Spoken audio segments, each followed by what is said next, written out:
So I was in therapy the other day, and she was kind of talking to me more about the brain. And if you know anything about the brain, you know it's super complicated.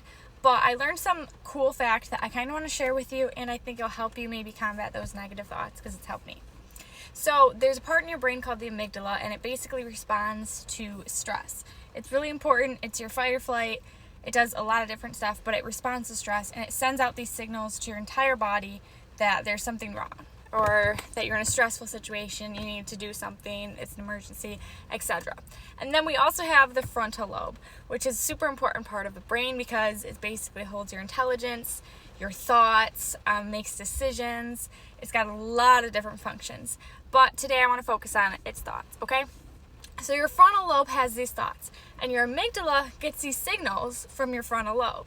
And the interesting part here is that your amygdala, remember your fight or flight, your emergency system, it responds to every thought that your frontal lobe has as if it is actually happening. I just want to pause there because your amygdala thinks that every thought that you have is actually happening.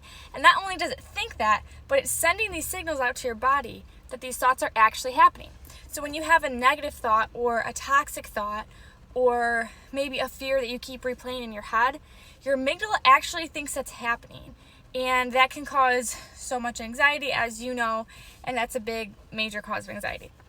But I was thinking about this, and as I was driving, I was thinking about how cool this kind of is and like how it's really important what we think about because our whole body responds to that, and our body essentially thinks that our thoughts are all true, so it's really important. And then it kind of dawned on me, how cool is it that God told us to think on things that are pure and perfect and lovely and of good report, and how he told us to take every thought captive because he knew how he made our brains.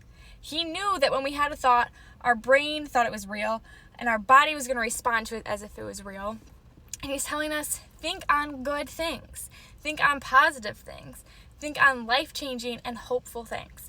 So I just want to encourage you today that you can think on positive things, to think on hopeful things, to think on encouraging things, to think on things that are good and pure and perfect and lovely.